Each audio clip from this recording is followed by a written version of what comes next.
everyone, it's Hayes and it's Miraculous Monday, so it's time for another screaming session. Oh, I didn't see you there. And in today's video we will be taking a look at Princess Fragrance, which, fun fact, I always used to call Princess Perfume, which in my opinion is a better title with the alliteration. But anyway, the episode starts and Nadia is reporting on a saved Akuma victim, and oh my god, Miraculous Ladybug managed to accurately predict Jojo Siwa's outfit for her transition out of being a child pop star. I felt like a loser. But oh my god, what did they do to Marinette's fringe? You okay?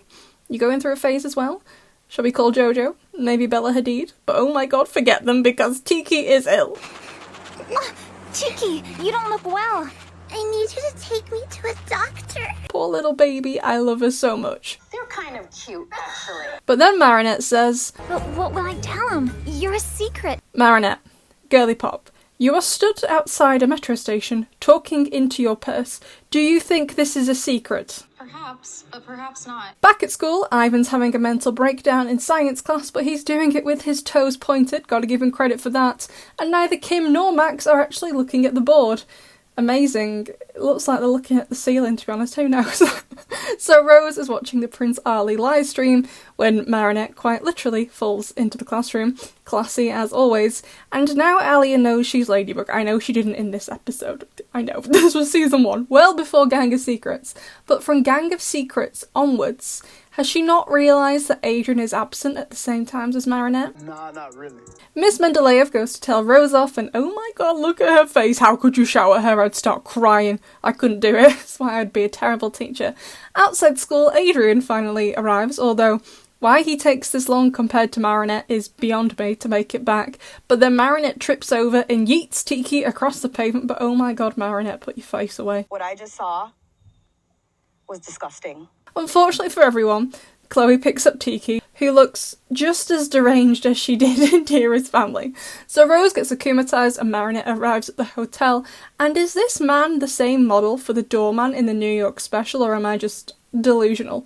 However, even if they look the same, they do not have the same personality. Aha! Chloe doesn't have any friends. God, alright, calm down. However, he's so bad at his job, like, there is an actual prince in the building, but Marinette is able to get in and into the same room Prince Ali is in. What if she was there to kill him? I know she's not, but, you know, she might be. Anyways.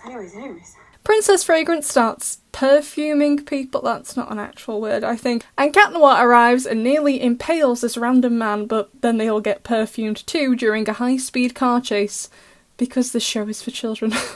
Marinette finally gets Tiki back, who I'm surprised didn't get stood on, and goes to see Master Fu, who she's completely forgotten about since Origins. Just amazing. Incredible, amazing, show-stopping, spectacular, never the same, totally unique. Oh my god, Tiki is so heckin' adorable, I'm gonna die. Ladybug finally shows up to the fight with a peg on her nose because this show is about great fashion choices, and Chloe faceplants a lamppost. Love that for her, but oh my god, best bit of voice acting in the whole show. Give me your Miraculous! Nice. The Akuma fight ends after Ladybug tries to drown Cat Noir, which is always great to watch, although it was a little bit disturbing to watch him wash himself like an actual cat. Please get the boys some therapy. And Chloe needs it too, since she self-combusts in the end card, which I completely forgot about. So let's take a look at the fan art for this week. We've got quite a few pieces, got quite a few to get through, but that is more than fine. The first piece is from Ariana, and it's like Marinette, but in the style of My Hero Academia, as Momo, I believe, like wearing a similar sort of outfit. I haven't ever seen it, but I've read lots of fan fiction of it, so I know who Momo is, but I've never seen her in my life. I don't actually know what any of them look like, apart from one of them's got green hair, one of them's got blonde hair, and one of them has red hair on one side and is it white on the other. I've never seen the show, just read fan fiction. Either way, she looks amazing, and I need to watch. I will at some point. I will watch it. Okay. I will. Next up we have Summer, and oh my god, so stinking cute. We have Marinette. I love the style of this with the hair, the heart. Adorable. I love her outfit. Look, yeah. Amazing. And the other piece they sent me was of Nuru. Poor boy. He's so cute, so tiny, so small. Please take care of him.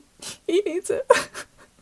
The next one we have is from Sampek. I hope I said it correctly. This amazing piece of Ladybug.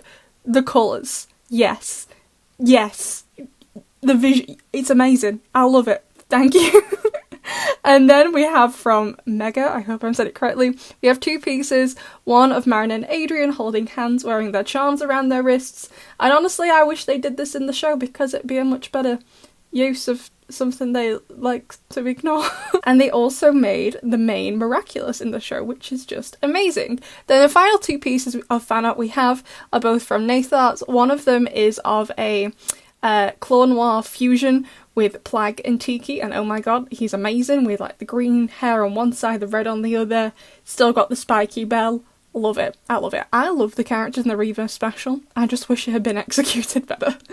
We also have a super cute fan art of fusion between Plague and Waves, so the cat and the turtle for Zoe, and oh my god, she's so cute. She needs more green in her outfit, like, desperately.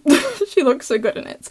And then we also, on my Discord server, we have some more fan art, because on my Discord server for Pride Month, we did like a little fan art and fan fiction competition. They had to be LGBTQIA plus theme, depending what that meant to you. It was very open for interpretation, and we had both a fan art contest and a fanfic contest. So the winner of the fan art is Dawn, and they drew this super duper cute picture of Mark and Nathaniel. You all know how I feel about Mark. He is my son. I love him. You all know how I feel about Nathaniel. He annoys me. He's so whiny. However, when they are together, that is Nathaniel's best screen time. Only when they're together. It's so cute. Thank you for entering the competition. And then we have a tiny little fan fiction contest we did, and the winner of this is General Luxon, and I'm going to put on my audio thick reading voice and read this to you now. Post Glaciator 2, things have been going better for Marinette. Chloe seems like a non-issue, though she has been excused from gym class regularly. Building up her courage, Marinette decides to attend fencing class again to get closer to Adrian. However, when she arrives, the 2 fencers lashed back and forth along the strip. Kagami's bright red uniform stood out. The other fencer was dressed in a striking yellow. The colour of Adrian's hair, Marinette sighed. The match was intense. Kagami's quick and controlled style versus her foe's brute aggression. Marinette couldn't imagine anyone else but Adrian giving Kagami such a fight, so she inched closer to the watching crowd to cheer him on silently. Other students gave her room in the semicircle. He really is going all out. If he's tired after, maybe I could go get him a water. Then he'd be so happy, he'd ask me out, he'd propose over dinner, we'd get married and have 3 hamsters and a kid named Louis. Decided to come back? A voice rippled on the edges of Marinette's pink daydream. Yeah, she wasn't fully present. It's good to see you here again. Yeah, she was drifting closer to the surface. Maybe we can practice a little when they're done. The voice was starting to register.